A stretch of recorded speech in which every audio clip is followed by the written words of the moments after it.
Okay, calm down. Yeah, what we experienced was much more similar to a lynch mob than anything else. I mean, and you can tell just by the brief clips of the racial epithets that were thrown around. I mean, many of us endured that for hours, but it's clear who represents the oppressed and who is doing the oppressing. We saw the same thing with the campus encampments. We actually did a mashup here at the Katie Halper show. We did a mashup showing all the Zionist violence, all the bigotry, the hate speech, the racist speech. And then we mashed that up with clips of the media and politicians condemning the pro Palestine protesters who were the victims of violence. I mean, the only people who were assaulted were Palestine supporters. The only Jewish students who they always talk about and care about their safety, the Jewish students who were assaulted were the ones who are pro-Palestine. The ones who are holding the Israeli flag, nothing happens to them. And it's just like the Twilight Zone in terms of the inversion of the truth.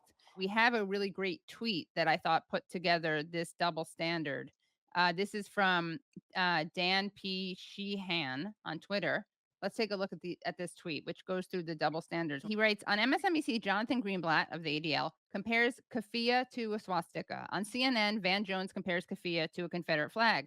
To The Nation, Biden says no Jew is safe without Israel. And that's just the quote unquote liberals. In case you're wondering why these attacks keep happening, and let's take a look at these screenshots. Here's one story. A 6-year-old Palestinian American was stabbed 26 times for being Muslim. Police say his mom couldn't go to his funeral because she was stabbed too. 3 Palestinian students shot and wounded in Vermont, police say.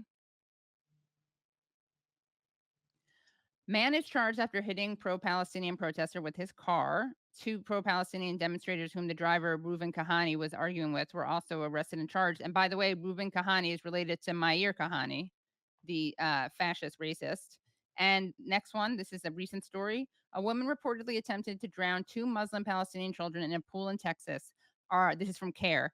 Our Texas chapter plans to hold a news conference tomorrow to call on law enforcement authorities to investigate the incident as a possible hate crime. And you don't hear Biden talking about this. No, you don't. And again, it's worse than that. It goes beyond that. I mean, like you showed with these tweets, you see how their rhetoric, while cloaked as anti-racist, is actually in many ways as a dog whistle to facilitate violence against supporters of Palestinian liberation.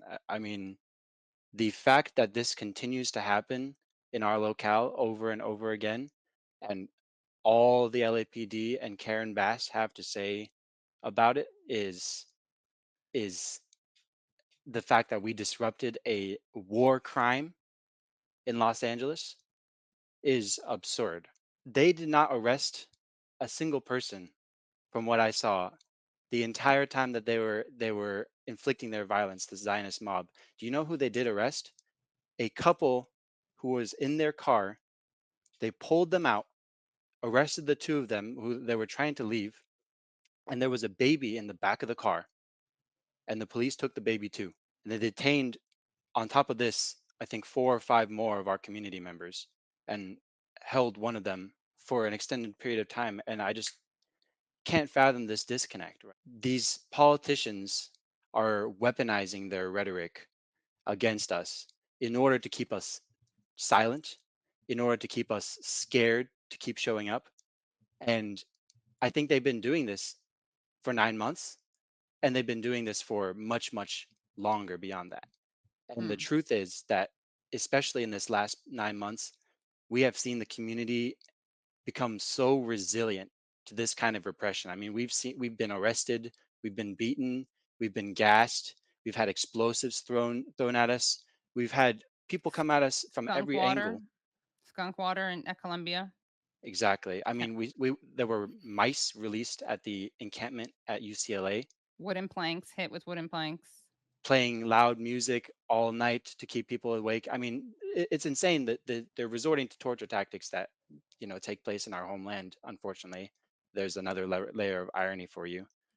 But we've endured every form of repression, and we continue to show up.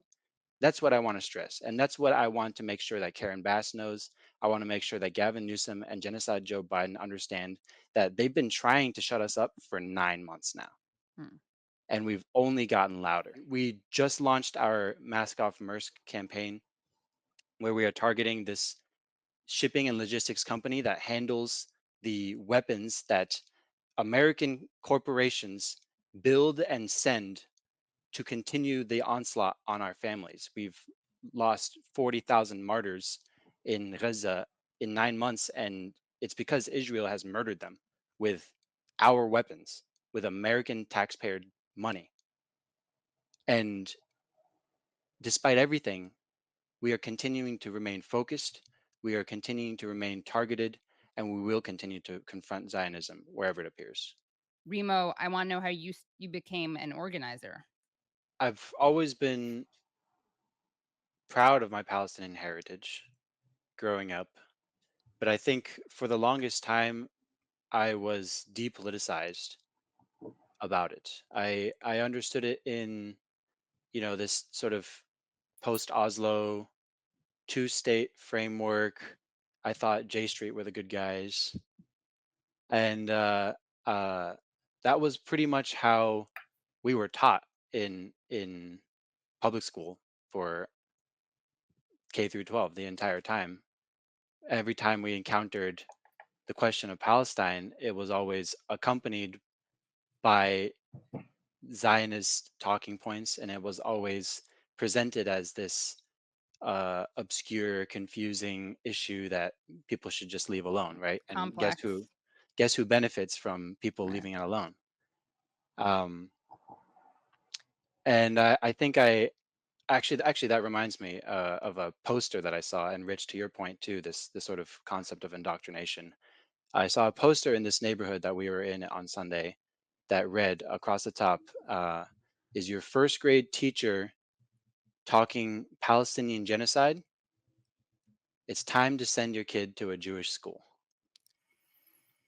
I saw that right across the street from the synagogue on Pico.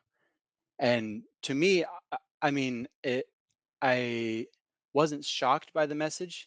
What I was surprised by and encouraged by, honestly, was the fact that they would mention even the word Palestine or the word genocide, Yeah.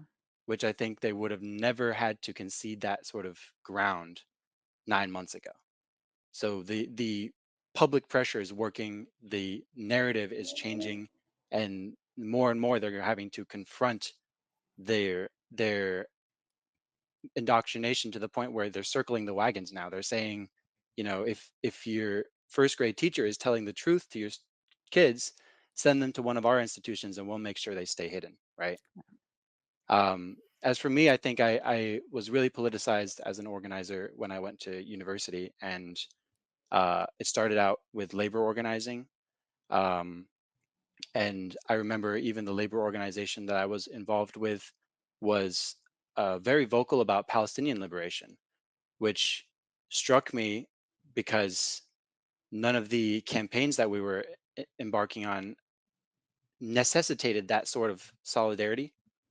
But I learned through this, and I later joined the Students for Justice in Palestine, that so many of our struggles are interconnected in so many ways. And there's so much to learn about the ways that imperialism and capitalism affect all of us. But more importantly, it helped give me an understanding that I wasn't alone in this. I wasn't left to figure out this sort of Palestine Israel question for myself. This wasn't an empty exercise, and this was very much an active participant program. If you want to plug in, then you can make a difference. You can either be a leaf in the creek, or you can embrace your humanity and understand that you have the power to change. And I think that's where I really started getting locked in with Palestinian organizing. That's where I really started finding my strength in the struggle for Palestinian liberation, and by extension, the struggle against white supremacy, against capitalism, and we're seeing them rear their ugly heads. We're seeing them circle the wagons, we're seeing that when the people band together, that there are cracks in this facade. I mean, Gavin Newsom has not said one thing about Palestine until the UCLA encampments happened, and he was forced to say something about it. That's how powerful our movement is that these untouchable leaders, genocide Joe Biden is scared to go to college campuses to um, try to collect votes because he understands that wherever he goes, we will follow. Same with Gavin Newsom, and Karen Bass is rearing her head as well as just another facet of this imperialist machine. And guess what? That means that we're not going to leave you alone either. I mean, the point is that the people are going to band together and we're going to keep coming back. And this is by no means the end of the fight.